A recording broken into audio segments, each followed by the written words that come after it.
So hello guys, आपका स्वागत है आपके इस प्यारे से यूट्यूब चैनल में। तो शुरू करते हैं इस वीडियो को। तो देख पा रहे होंगे कि ये डिस्क्लेमर है। सो देखो, हम बात करें कि भी आज हम डिस्कशन करने वाले कि भी ओवरऑल हम देखिए भी ये वाले जो सप्ताह है, राइट, ये वाला जो वीक है उसमें इंडिया का जो स्टॉक मार्केट है उसने कैसा परफॉर्म किया। तो ओवरऑल हम सब कुछ देखेंगे। सो देख पा रहे होंगे कि BSE सेंसेक्स की बात करें तो देख पा रहे होंगे 2.7% का अच्छा खासा इंक्रीज देखने को मिला है।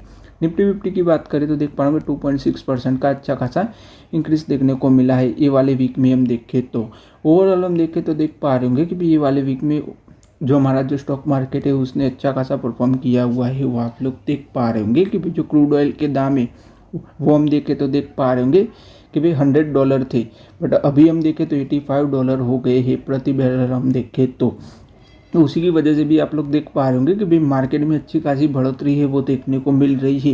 वो आप लोग देख पा रहे होंगे कि भाई जब जब क्रूड ऑयल के दाम में अच्छी खासी गिरावट है वो देखने को मिलती है, तब हम देखें तो भाई मार्केट में आप लोग देख पा रहे होंगे अच्छी खासी बढ़ोतरी है वो देखने को मिल रही है। और FIS ने भी हम देखें तो अच्छी खासी इंडियन इक्विटीज़ है वो बाई की हुई है, वो आप लोग देख पा रहे होंगे। उसी की वजह से भी आप लोग देख पा रहे होंगे कि भाई मार्केट में अच्छी खासी बढ़ोतरी है वो देखने को मिल रही है। वो आप लोग देख पा रहे होंगे कि भाई जो अमेरिका और ईरान है तो भाई दोनों देश है वो अब हम देखें तो भाई पीस टॉक है वो कर रहे हैं। तो उसी की वजह से भी क्रूड ऑयल के दाम में अच्छी खासी गिरावट है वो देखने को मिल रही है। वो आप लोग देख पा रहे होंगे। और FIS ने भी देख पा रहे होंगे 7,360 करोड़ रुपीज़ वर्थ के जो इंडियन इक्विटीज़ है वो बाई किए हुए हैं। तो उसी की वजह से भी मार्केट में अच्छी खासी बढ़ोतरी है वो देखने को मिली ये वाले वीक में हम देखें तो। और पूरे वीक में हम देखें तो भाई रुपी है उसने भी अच्छा खासा परफॉर्म किया हुआ है। देख पा रहे होंगे 29 पैसा है वो रुपी स्ट्रॉन्ग हुआ है। वो आप लोग देख पा रहे होंगे। डॉलर के अगेंस्ट में हम देखें तो देख पा रहे होंगे 95.39 रुपी रहा हुआ है US डॉलर के अगेंस्ट में हम देखें तो उसी की वजह से भी आप लोग देख पा रहे होंगे मार्केट में अच्छी खासी बढ़ोतरी है वो देखने को मिली है। वो आप लोग देख पा रहे होंगे कि बहुत सारे पॉजिटिव से, बट जो US फेडरल रिजर्व है तो भाई उन्होंने भी देख पा रहे होंगे कि भी जो रेट कट था तो उन्होंने स्टेबल रखा हुआ है, यानी कि इंटरेस्ट रेट है उन्होंने स्टेबल रखा हुआ है। वो आप लोग देख पा रहे होंगे कि भाई उन्होंने इंटरेस्ट रेट में कोई भी बदलाव किया हुआ नहीं है। वो आप लोग देख पा रहे होंगे कि भाई जो मार्केट है वो ऐसा एक्सपेक्ट कर रहा था कि भाई जो US फेडरल रिजर्व है वो रेट कट करेगा, क्योंकि जो अनएम्प्लॉयमेंट का जो डेटा है वो अच्छा खासा आया हुआ था। तो उसी की वजह से भी ओवरऑल हम देखिए मार्केट में अच्छी खासी बढ़ोतरी है वो देखने को मिल रही है। वो आप लोग देख पा रहे होंगे कि भाई जो हमारा जो बैंक निफ्टी है तो उसने भी अच्छा खासा परफॉर्म किया हुआ है। देख पा रहे होंगे 1.75% का अच्छा खासा बढ़ोतरी है वो देखने को मिल रही है। कि जो बजाज फाइनेंस है पे उनके जो Q1 के जो रिजल्ट्स है वो अच्छे खासे आए हुए हैं। वो आप लोग देख पा रहे होंगे कि उनका जो प्रॉफिट है वो 28% की बढ़ोतरी देखने को मिल रही है Q1 में। हम देखें तो देख पा रहे होंगे 6,000 करोड़ रुपीज़ का कंपनी का नेट प्रॉफिट है वो रहा हुआ है। तो उसी की वजह से भी ओवरऑल हम देखिए बैंक निफ्टी ने अच्छा खासा परफॉर्म किया हुआ है। और जियो फाइनेंस है, बजाज फाइनेंसर वे, तो उनके भी Q1 के जो रिजल्ट्स है वो अच्छे खासे आए हुए हैं। तो उसी की वजह से भी ओवरऑल हम देखिए मार्केट में अच्छी खासी बढ़ोतरी देखने को मिल रही है। निफ्टी IT की बात करें तो देख पा रहे होंगे कि भी निफ्टी IT ने भी अच्छा खासा परफॉर्म किया हुआ है। वो आप लोग देख पा रहे होंगे। उसी तो देख पा रहे होंगे 7% की बढ़ोतरी देखने को मिली पूरे वीक में। हम देखें तो निफ्टी IT की बात करें तो कि भाई ओवरऑल हम देखें कि भाई जो AI से हम देखें तो भाई सब अपना इन्वेस्टमेंट है वो निकाल रहे हैं। और ट्रेडिशनल जो IT कंपनियां हैं तो उसके अंदर इन्वेस्टमेंट है वो कर रहे हैं। तो उसी की वजह से भी ओवरऑल हम देखें तो निफ्टी IT में अच्छी खासी बढ़ोतरी देखने को मिली। और हमारा जो IT सेक्टर है उनके जो Q1 के जो अर्निंग्स रिजल्ट्स है वो भी अच्छे खासे आए हुए हैं। उसी की वजह से भी ओवरऑल हम देखें पूरे वीक में तो इंडिया का जो स्टॉक मार्केट है उन्होंने अच्छा खासा परफॉर्म किया हुआ है। सो फिर हम बात करें FNO की टाइमिंग की, तो आप लोग देख पा रहे होंगे कि भाई मंडे के दिन हम देखें तो जो FNO की जो टाइमिंग है तो उसके अंदर फेरफार किया गया है। आप लोग देख पा रहे होंगे कि भाई जो नॉर्मल ट्रेडिंग है वो 3:15 तक हो पाएगी। वो आप लोग देख पा रहे होंगे, राइट, 3:15 तक यानी कि हो पाएगी। और डेरिवेटिव मार्केट की बात करें तो उसके टाइम है उसके अंदर 10 मिनट से वो एक्स्ट्रा दी गई है। वो आप लोग देख पा रहे होंगे, राइट, कि जो डेरिवेटिव का जो क्लोजिंग है, राइट, जो ट्रेडिंग विंडो रखी गई वो देख पा रहे होंगे 3:40 तक रखी गई है। डेरिवेटिव मार्केट की हम बात करें तो, राइट, इक्विटी की बात करें डेरिवेटिव मार्केट की, फ्यूचर एंड ऑप्शंस की, तो देख पा रहे होंगे कि भी उनकी जो क्लोजिंग विंडो है वो देख पा रहे होंगे 3:40 तक रखी गई है।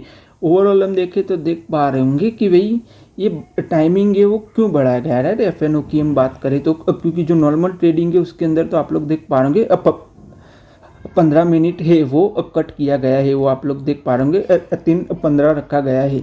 बट आप लोग देख पा रहे होंगे कि जो डेरिवेटिव ट्रेडिंग है उसकी टाइमिंग है वो 10 मिनट एक्स्ट्रा की गई है। उसका रीज़न ये भाई कि भाई जो FNO की जो एक्सपायरी है तो उसी के अंतर्गत आप लोग देख पा रहे होंगे कि भाई ये जो टाइमिंग है वो बढ़ाया गया है और लोग है वो अच्छा खासा इन्वेस्टमेंट कर सके और अपनी जो पोजीशन है वो स्क्वायर अप कर सके, तो उसी के अंतर्गत ये टाइमिंग है वो बढ़ाया गया है। तो सेबी की बात करें तो आप लोग देख पा रहे होंगे कि भाई जो सेबी ने जो शेयर बायबैक होता है कंपनी का, तो उसके जो नियम है उसके अंदर फेरफार किया गया है, वो आप लोग देख पा रहे होंगे। तो देख पा रहे होंगे कि भाई जो कंपनियां है जो शेयर बायबैक करना चाहती है तो भाई वो लोग स्टॉक एक्सचेंज से हम देखें तो भाई शेयर बायबैक है वो कर पाएंगे। देख पा रहे होंगे कि भाई जो 15% तक अपना जो कैपिटल है और जो रिजर्व है तो भाई वो कंपनियां है वो यूज़ कर पाएंगी, वो आप लोग देख पा रहे होंगे। यानी कि 66 डेज में हम देखें तो देख पा रहे होंगे कि भाई ये जो शेयर अब बायबैक का जो प्रोसेस है वो कंप्लीट होना चाहिए और उसके अंदर भी आप लोग देख पा रहे होंगे कि भाई कोई भी शेयर मैनिपुलेशन नहीं होना चाहिए, वो आप लोग देख पा रहे होंगे। ओवरऑल हम देखें तो ये बहुत बढ़िया अच्छा न्यूज़ है, वो आप लोग देख पा रहे होंगे कि भाई कंपनियां है वो अच्छा खासा हम देखें तो भाई शेयर बायबैक है वो कर पाएंगी, वो आप लोग देख पा रहे होंगे।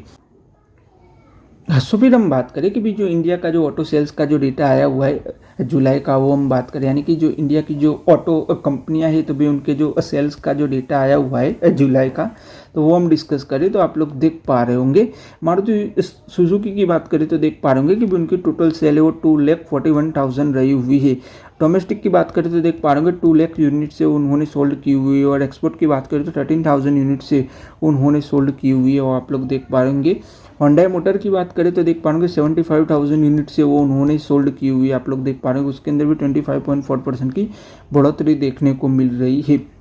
डोमेस्टिक सेल्स की बात करें तो देख पा रहे होंगे 54,000 यूनिट से उन्होंने सोल्ड की हुई है। डोमेस्टिक सेल्स में देख पा रहे होंगे 23.3% की बढ़ोतरी देखने को मिल रही है। और ऑन ईयर हम देखें तो देख पा रहे होंगे कि भी उनकी जो क्रेटा है राइट, जो होंडा i20 है i10 है तो उसकी अच्छी खासी बिक्री है वो हुई है, उसी की वजह से उनका जो सेल्स है वो अच्छा खासा बढ़ा है, वो आप लोग देख पा रहे होंगे।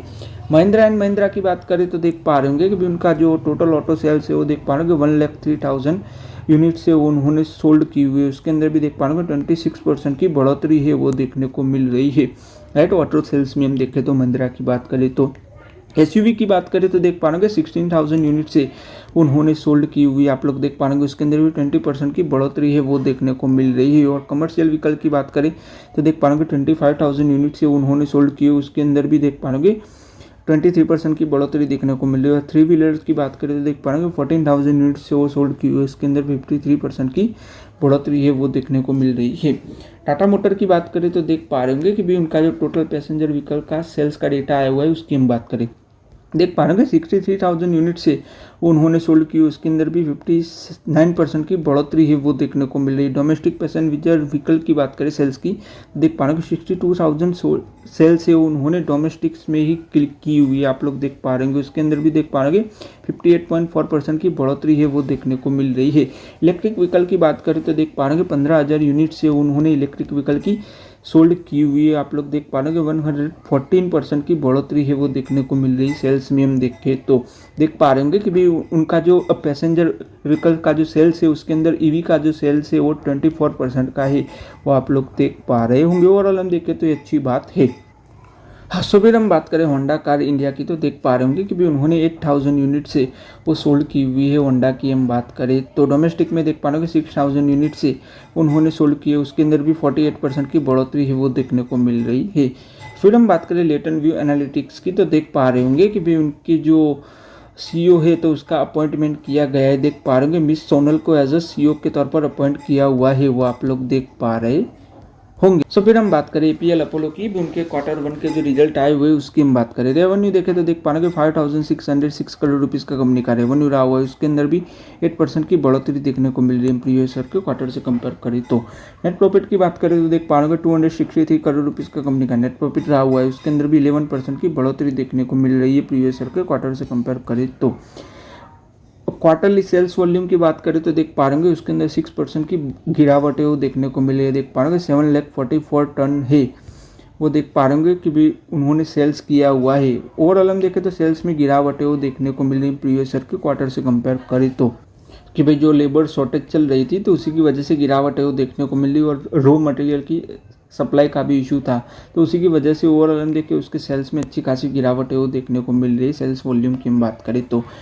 सो फिर हम बात करें जी एंटरटेनमेंट की, तो देख पा रहे होंगे कि भी सेबी ने पेनलाइज किया हुआ है कि भी उनके जो एग्जीक्यूटिव थे, देख पा रहे होंगे पुनीत गोयनका एंड सुभाष चंद्रा को ऐसा देख पा रहे होंगे 14.8 मिलियन रुपीज़ का अच्छा खासा फाइन है वो लगाया हुआ है, और 1 ईयर के लिए मार्केट में बैन भी कर दिया है वो आप लोग देख पा रहे होंगे। सो फिर हम बात करें शारदा एनर्जी एंड मिनरल्स की, भी इनके Q1 के जो रिजल्ट आए हुए उसकी हम बात करें। रेवेन्यू देखें तो देख पा रहे हैं 1589 करोड़ रुपीज़ का कंपनी का रेवेन्यू रहा हुआ है, उसके अंदर भी 2.2% की बढ़ोतरी देखने को मिल रही है प्रीवियस ईयर के क्वार्टर से कंपेयर करें तो माइनर ही बढ़ोतरी देखने को मिल रही है। नेट प्रॉफिट की बात करें तो देख पा रहे हो 458 करोड़ रुपीज़ का कंपनी का नेट प्रॉफिट रहा हुआ है, उसके अंदर भी देख पा रहे हो 5.50% की बढ़ोतरी है वो देखने को मिल रही है प्रीवियस ईयर के क्वार्टर से कंपेयर करें तो। देख पा रहे हैं कि भी कंपनी अच्छा खासा फंड है वो रेस करने वाली है, देख पा रहे हैं 1000 करोड़ रुपीज़ का अच्छा खासा फंड है वो कंपनी रेस करने वाली है वो आप लोग देख पा रहे होंगे। सो आज की इस वीडियो में गाइस हम यहीं तक रखते हैं। अगर आपको वीडियो अच्छा लगा तो लाइक कर दीजिएगा, शेयर कर दीजिएगा, चैनल को सब्सक्राइब कर दीजिएगा। धन्यवाद वीडियो देखने के लिए।